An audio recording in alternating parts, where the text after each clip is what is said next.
Everyone, welcome back to our channel. In today's video, you are going to see how to see the liked videos in YouTube. So to do that, let's head over to the YouTube application first. Once you're there, make sure you have logged in into your desired account and then head over to any video.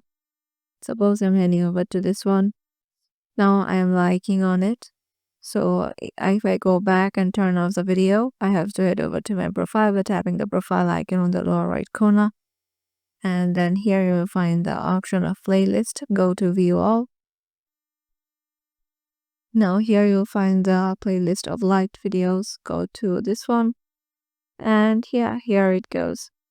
The liked video that I recently liked is in here. And you can find it in your YouTube account too. Hope this video helped you out. If you got any questions regarding this, make sure to comment down below and we will reach you out. And don't forget to like and subscribe our channel. We'll see you in the next video.